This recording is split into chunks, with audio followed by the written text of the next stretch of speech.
Olá a todos, estamos de volta. Eu sou o professor Vitor Santos e mais uma vez vamos dar continuidade ao nosso projeto Código Penal Comentado. No vídeo anterior, o professor iniciou com vocês o estudo do crime de injúria, o crime do artigo 140 do Código Penal. Já comentamos então o crime de calúnia, o crime de difamação, e estamos batendo, esquadrinhando, destrinchando o crime de injúria. No vídeo anterior, o professor conversou com vocês sobre as disposições básicas do crime de injúria. Eu falei para vocês sobre qual que é a conduta punida, elemento subjetivo, sobre honra subjetiva, sujeito ativo, passivo, consumação, tentativa, e cheguei a falar sobre o artigo 140, parágrafo 1º, que traz uma hipótese, algumas hipóteses de perdão judicial. Situações fáticas em que o juiz pode deixar de aplicar a pena diante de uma injúria. Vamos então avançar no artigo 140, tá? Terminar o crime de injúria e passar para as disposições finais dos crimes contra a honra. E o que eu tenho para falar para vocês agora, dentro desse tópico, crimes contra a honra, é basicamente o que o professor considera mais importante. Não que o que eu já tenha falado até aqui não seja importante, né? Mas muita coisa que eu falei sobre calúnia, difamação, é importante, mas não tem tanta incidência assim em prova de concurso, em exame de OAB. O que eu vou falar agora para vocês, com certeza vai estar na sua prova.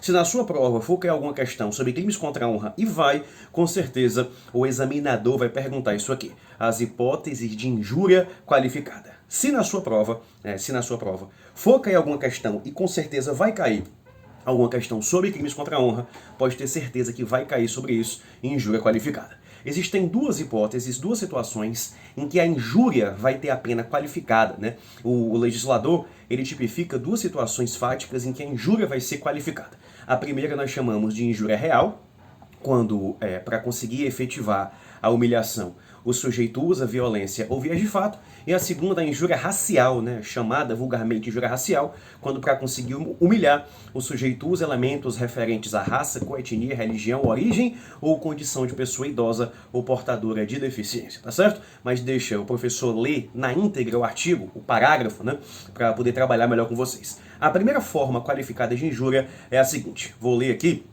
exatamente como está no Código Penal. Parágrafo 2º do artigo 140. Se a injúria consiste em violência ou vias de fato, que por sua natureza ou pelo meio empregado se considerem aviltantes, a pena passa a ser de detenção de 3 meses a 1 ano e multa, além da pena correspondente à violência. Olha que interessante. A pena da injúria simples é detenção de 1 a 6 meses, mas desta forma qualificada, a pena passa a ser detenção de 3 meses a 1 ano. Ainda se trata de infração penal de menor potencial ofensivo, mas com a pena um pouco maior. Professor, eu não entendi. Essa primeira forma qualificada de se praticar o crime de injúria, ela é bem interessante. Puxa uma setinha e coloca em cima do teu Código Penal. Isso é o que nós chamamos, isso é o que a doutrina chama de injúria real. O que é, professor, uma injúria real?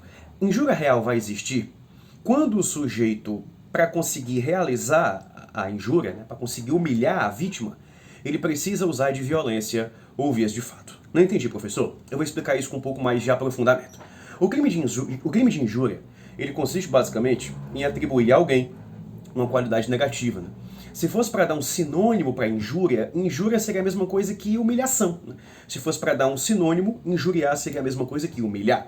E você vai concordar com o professor que nem sempre o sujeito, ele humilha usando palavras, né? Geralmente as palavras, geralmente a forma verbal, é a forma mais comum de se praticar a injúria. Mas eu posso humilhar uma pessoa sem falar nada, usando violência ou vias de fato. Pense com o professor. Às vezes o sujeito não profere nenhum tipo de xingamento contra a vítima, mas ele, por exemplo, cospe no seu rosto. Uma cuspida no rosto da vítima pode humilhar tanto quanto uma palavra, né? Aliás, acho que a cuspida, a depender da situação, humilha até mais, né? O sujeito, às vezes, ele pega um copo com bebida e joga no rosto da pessoa, né? Molha a pessoa inteira, né? Não é para outra coisa, para machucar, é para humilhar, né? Às vezes o indivíduo dá um tapa no rosto, puxa a orelha, puxa pelos cabelos, né? Já presenciei situações assim, infelizmente complicadas, em que o sujeito, para humilhar a moça, ele puxa ela pelo cabelo. Não é apenas para bater, para causar dor, é para humilhar, né? É para mostrar que ele é superior, né? É para mostrar que ele é o dono e ela seria sua propriedade. Então, quando o sujeito, para conseguir realizar a humilhação, ele tiver que usar violência ou vias de fato, uma cuspida no rosto da vítima, jogar uma bebida em você, né? Puxar o seu cabelo, dar um tapa na sua cara. Se a intenção do indivíduo é humilhar, eu estarei diante de uma injúria real, tá certo? Muito cuidado com isso, tá certo? Essa é a injúria real, quando para realizar a humilhação, o sujeito tem que realizar a conduta com violência ou vias de fato. Professor, e como é que fica a situação da violência e vias de fato mais a injúria? Se para realizar a humilhação o sujeito usar vias de fato, por exemplo, empurra a vítima, né? Um empurrão apenas, né? Não causa mais nenhuma lesão, um empurrão apenas, nesse caso a injúria real ela vai absorver a vias de fato. Mas se o sujeito, para realizar a humilhação, ele tiver que praticar uma lesão corporal, um tapa no rosto que deixa uma rubefação, né? Aqueles dedos vermelhos no rosto da vítima, né? Se a injúria real for praticada com violência, lesão corporal leve, ele vai responder pelos 2 crimes em concurso. Então cuidado com isso. A injúria real absorve a via de fato, mas não absorve a lesão corporal, ok? Vamos avançar então. Essa é a primeira forma de injúria qualificada, mas com certeza a forma de injúria qualificada mais cobrada em prova de concurso é a segunda, a famosa injúria real, tá? E é muito importante que você não confunda injúria real com racismo. Vamos já destrinchar isso aqui. Parágrafo 3º. Se a injúria consiste na utilização de elementos referentes à raça, cor, etnia, religião, origem ou condição de pessoa idosa ou portadora de deficiência, a pena passa a ser reclusão de 1 a 3 anos. Aqui sim, nós não temos mais uma infração penal de menor potencial ofensivo, nós temos agora infração penal de médio potencial ofensivo. A pena máxima é superior a 2 anos, mas a pena mínima não é superior a 1 ano. Nós temos então uma infração penal de médio potencial ofensivo, essa é a famosa injúria real. Pessoal, coloque isso na tua cabeça para você conseguir entender melhor a conduta, tá? Decorar o dispositivo realmente é importante, mas entender a conduta é tão importante quanto. Injuriar é humilhar. É chamar a pessoa de gordo, é chamar a pessoa de fedido, é chamar a pessoa de, enfim, mau caráter. Injuriar é humilhar. Eu posso humilhar com palavras, eu posso humilhar com violência, eu posso humilhar com vias de fato. Lembre dos exemplos. Uma cuspida no rosto, jogar um copo na cara, puxar o teu cabelo, né? São casos clássicos de injúria real. Mas talvez a pior forma de injúria, talvez não, certamente que é essa injúria racial. Na injúria racial, para conseguir humilhar o indivíduo,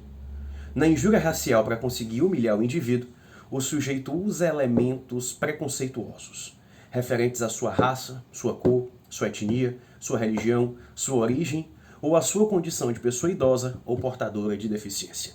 Então, quando para realizar a humilhação, eu tenho que dizer que o sujeito é um índio vagabundo, você é um negrinho, você é um aleijado, você é um velho esclerosado. São casos clássicos de injúria racial, né? Racial de forma ampla, né? Qualificada injúria preconceito. Quando para conseguir humilhar o indivíduo, eu uso o meu preconceito, né, para proferir um xingamento que envolve raça, cor, etnia, religião, origem, condição de pessoa idosa ou portadora de deficiência, eu tenho uma injúria preconceito, tá? E essa injúria preconceito é a pior forma de se praticar injúria, tanto é que a ação penal deixa de ser privada e passa a ser pública condicionada à representação, tá certo? Professor, então são 7 formas de se praticar injúria preconceito. Quando o meu preconceito envolver a raça do sujeito, raça é algo realmente complicado, né?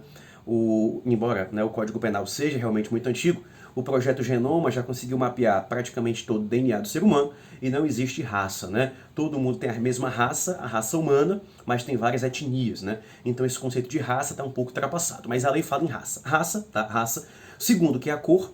Cor nada mais é do que a condição cromática da sua pele. Cor nada mais é do que a condição cromática da sua pele. E o Instituto Brasileiro de Geografia e Estatística, IBGE, ele diz que o brasileiro tem basicamente 4 cores, né?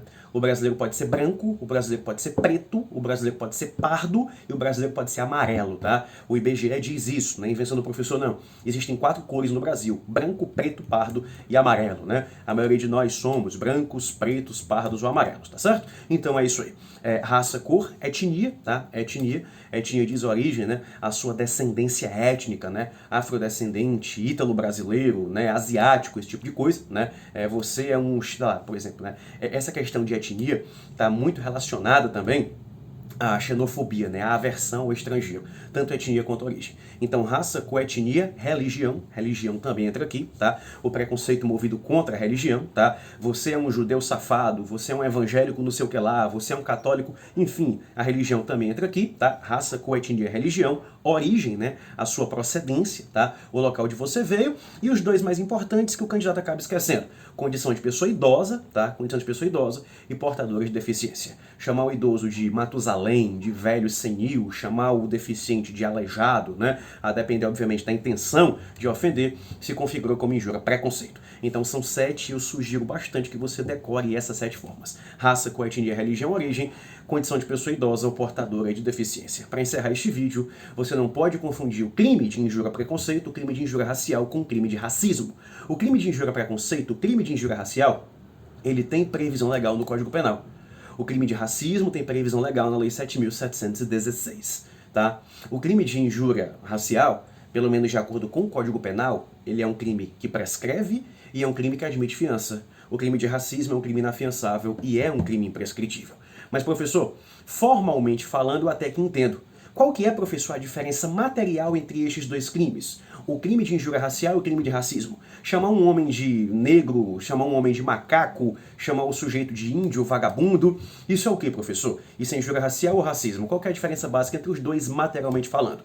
O crime de injúria racial tem vítima certa e determinada.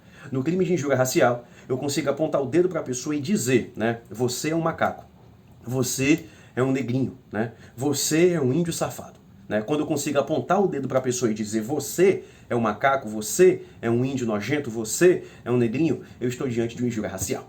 Já no crime de racismo, eu não tenho vítima certa e determinada. No crime de racismo, a vítima é toda a coletividade. Até porque injúria racial é crime contra a honra. Racismo é crime contra a dignidade humana, pessoal. O crime de racismo não tem uma vítima certa. A vítima é todo o coletivo de pessoas. Eu tenho uma academia de musculação e na minha academia eu não aceito negros. Eu não aceito índio. Eu não aceito negro na minha academia. Mas qual negro você não aceita? Nenhum, tá? Nenhum. E ao mesmo tempo todos. Nenhum negro pode entrar. Não é um específico. Todas as pessoas afrodescendentes estão proibidas de entrar ali. Por exemplo, né? Eu tenho um cursinho, eu não matriculo italiano no meu curso, né? Eu odeio italianos. Eu não matriculo indígenas no meu curso. Isso é o que, professor? Injúria racial ou racismo? Isso é racismo. Isso é racismo. Porque eu não estou falando que um índio específico não pode se matricular. Nenhum índio eu quero ali. Então cuidado com isso, essa é a diferença básica entre as duas condutas. No crime de injúria racial, eu tenho uma vítima certa e determinada. No crime de racismo, a vítima é toda a coletividade. Vou ficando por aqui, no próximo vídeo eu venho para encerrar crimes contra a honra. Forte abraço.